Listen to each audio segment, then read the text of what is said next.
Um salve das galáxias, pessoal, Rilu na área. Vamos continuar estudando a sentença e a coisa julgada. Você já sabe muita coisa de sentença. Sabe quando que o juiz extingue com mérito, sem mérito. Você sabe os elementos essenciais da sentença. Você também sabe que o juiz não pode fundamentar a sentença com base apenas em um ato normativo, em uma súmula.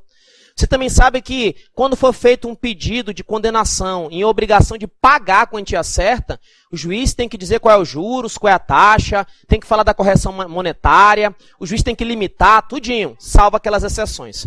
Agora vem cá comigo. No finalzinho do nosso último bloco, eu conversei contigo e eu conversei dizendo o seguinte, o juiz ele fica adstrito ao pedido do autor. E eu falei para ti que a sentença ela pode conter 3 vícios. O vício da extrapetição, ou ela pode ser ultrapetita ou citrapetita. Extrapetita é quando o juiz julga fora, ele julga algo que a parte não pediu. No pedido, na sentença ultrapetita, a parte pediu aquilo, só que o juiz dá além. E na sentença citrapetita é o vício da omissão, em que você faz uma quantidade de pedidos e o juiz não analisa todos. Acontece que, pelo princípio da congruência ou adstrição, o juiz ele fica vinculado aos pedidos das partes. Ele não pode dar fora e ele não pode dar além nem aquém. Então, cuidado que como as bancas gostam de perguntar nome de princípio em prova objetiva, qual é o nome do princípio que o juiz fica vinculado ao pedido, que o juiz fica adstrito ao pedido. E por conta disso, é vedada a sentença extrapetita, ultrapetita, o princípio é princípio da congruência ou adstrição. O que vai acontecer? Quando começa um processo, pessoal, eu tenho que tomar muito cuidado que quando começa o processo, o autor apresenta a petição inicial e ele vai dizer quais são os fatos e fundamentos jurídicos dele. O réu, quando for contestar, ele também vai trazer as suas alegações. A pergunta é, e se algum fato novo ocorrer durante o processo, será que o juiz pode levar em conta esse fato novo, Ridson? Vem cá comigo. O CPC, ele fala dos fatos supervenientes, fatos posteriores. Posteriores por quê? Porque eles ocorrem depois da propositura da ação. Depois que o autor apresentou a petição inicial, ocorreram fatos novos. A pergunta é, esses fatos novos, esses fatos constitutivos, modificativos ou extintivos, capazes de influir na decisão de mérito, o juiz ele pode levar em consideração esses fatos novos? Ou o juiz só leva em consideração os fatos que estão na petição inicial? Pessoal, preste atenção. Quando tem um fato novo, o juiz pode levar em consideração. Ele pode levar em consideração se esse fato for capaz de influir no mérito. E ele leva em consideração esse fato novo de ofício ou a requerimento das partes. O próprio autor pode chegar e falar bem assim, ó, seu juiz, ocorreu uma situação nova. O senhor leva em consideração, a parte pode requerer, mas o juiz também pode fazer isso de ofício. Mas quando o juiz toma uma decisão, quando ele resolve acatar um fato novo de ofício, eu não posso pegar as partes de surpresa. Então, por conta disso, antes o juiz tem que ouvir as partes. Antes de decidir, ele tem que ouvir as partes. Ritson, mas como assim um fato novo? Olha só. Acredito que todos vocês saibam o que é usucapião. Usucapião é uma ação judicial em que você está sob a posse de um bem e após determinado período você pode pedir a prescrição aquisitiva, ficar com esse bem para sempre para ti. Imagina o seguinte, imagina que você estava numa situação que o prazo de usucapião era 10 anos.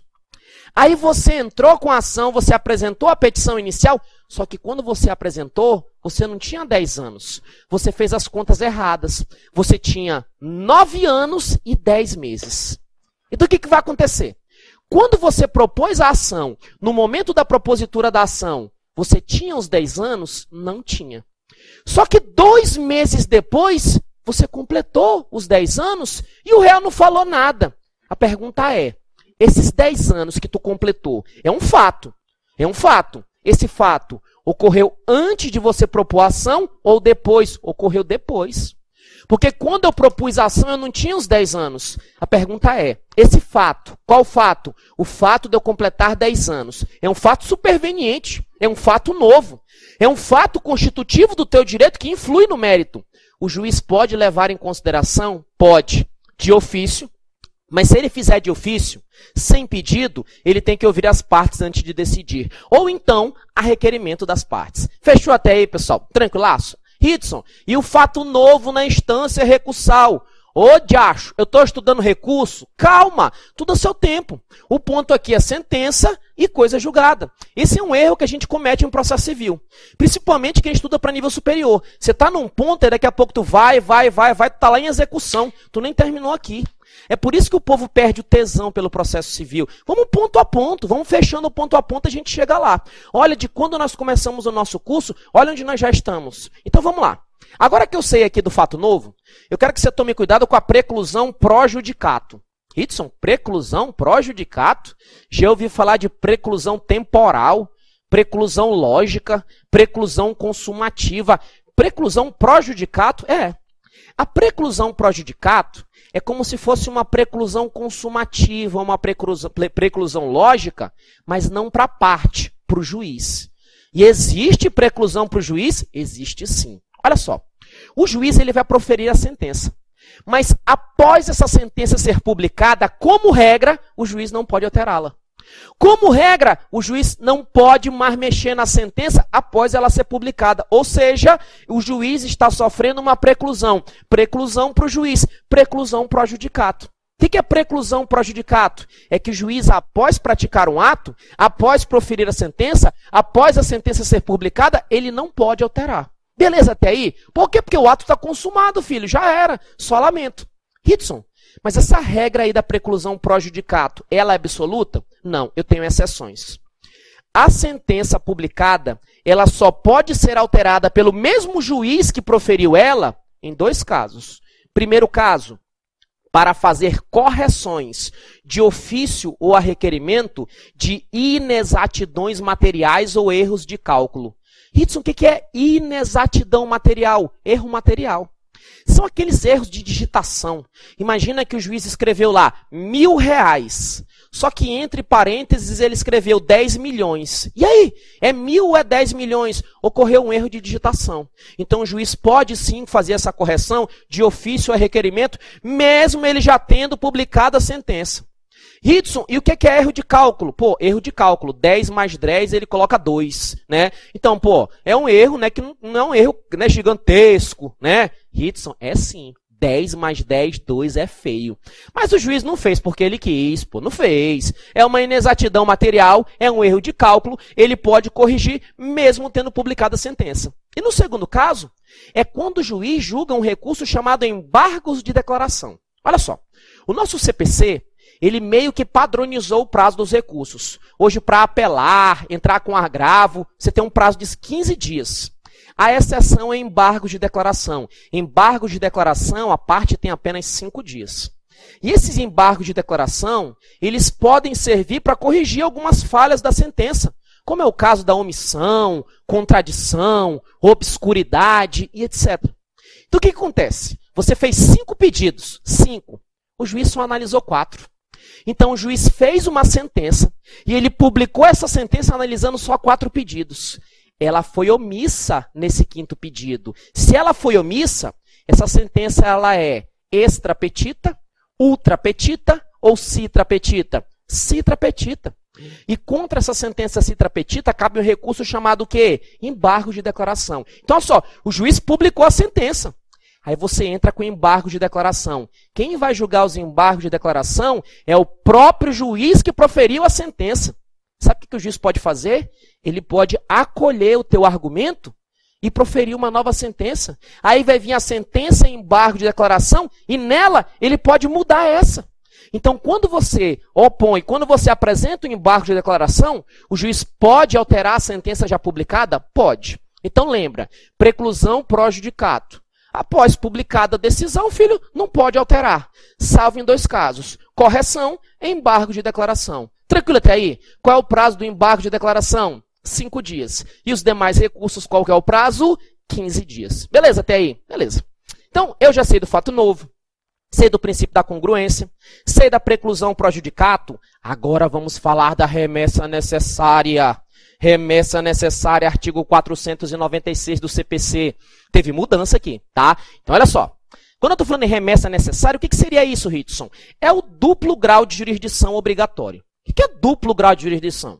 O duplo grau de jurisdição é um princípio que ele não está na Constituição Federal. Não tá. Inclusive, em provas objetivas, tem autor que fala que tá de forma implícita, para as bancas não tá não, filho, tá?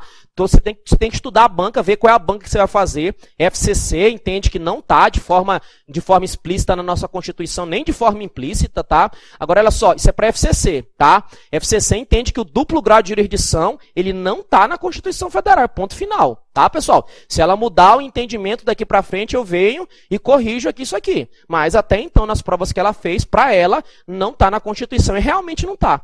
Quando tu lê o artigo 5º, tu viu lá tu viu lá duplo grau de jurisdição? Você não viu, tá? Agora vem cá comigo. Preste atenção no seguinte. O juiz de primeira instância, ele vai proferir a sentença. Ele profere a sentença, contra essa sentença, cabe recurso para o tribunal? Cabe. O que vai acontecer?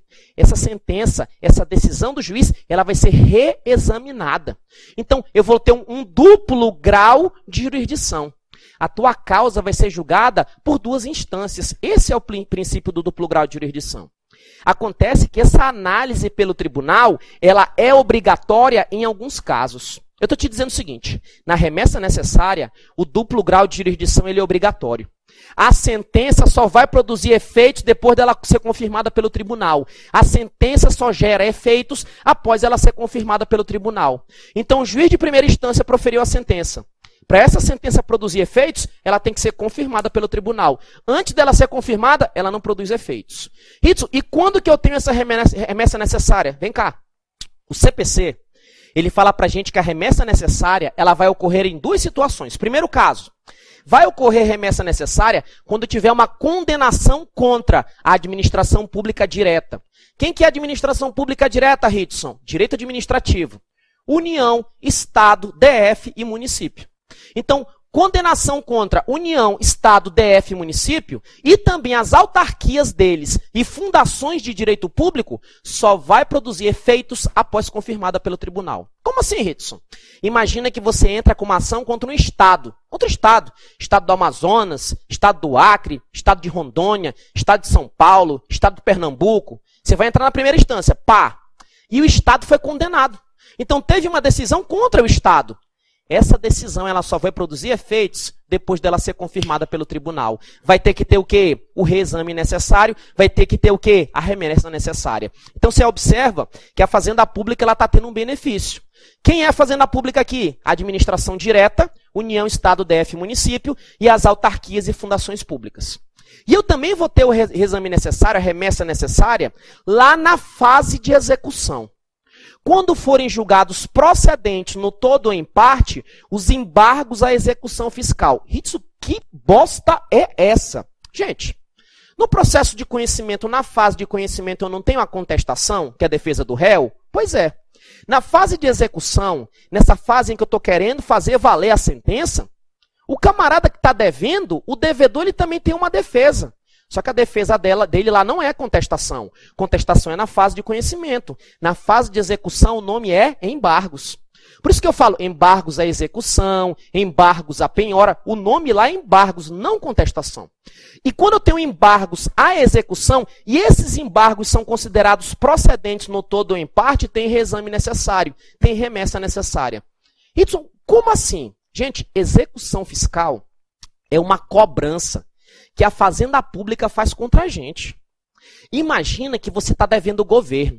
Se você está devendo o governo vai te cobrar. Essa cobrança feita pelo governo, através de uma certidão de dívida ativa, essa cobrança feita pelo governo, num processo judicial, recebe o nome do quê? De execução fiscal. O que acontece?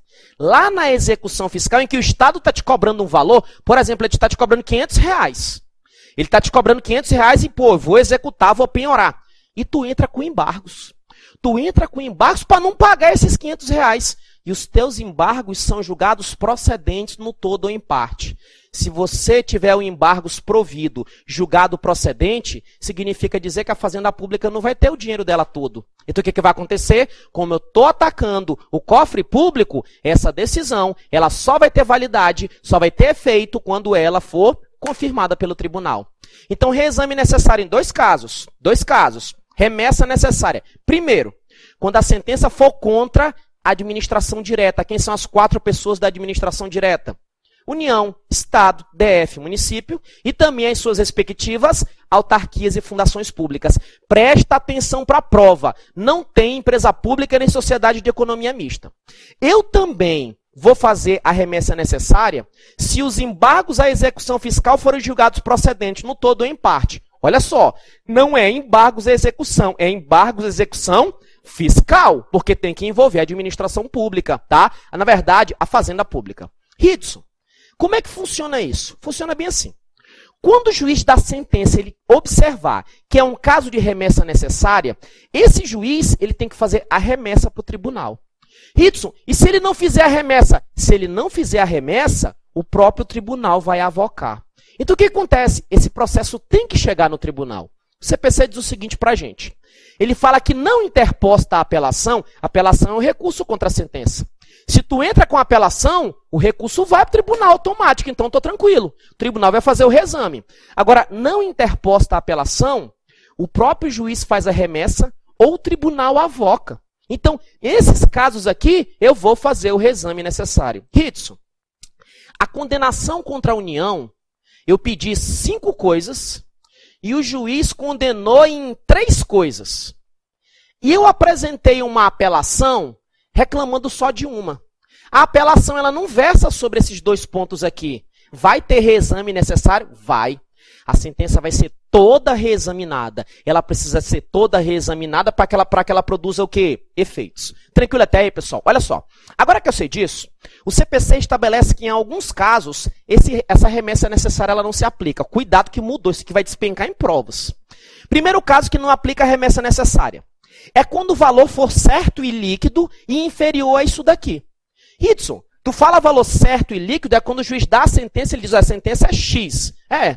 Ridson, e se o juiz não definir o valor? E se a sentença for ilíquida? Se a sentença for ilíquida, remessa necessária. Eu só não vou fazer remessa necessária se o valor for certo e líquido e for inferior a isso aqui. Isso, inclusive, gente, é jurisprudência do Superior Tribunal de Justiça na vigência do código anterior que para cá deve permanecer. Por quê? Eu só não vou aplicar remessa necessária, primeiro, se o valor for certo e líquido e inferior a esses montantes aqui.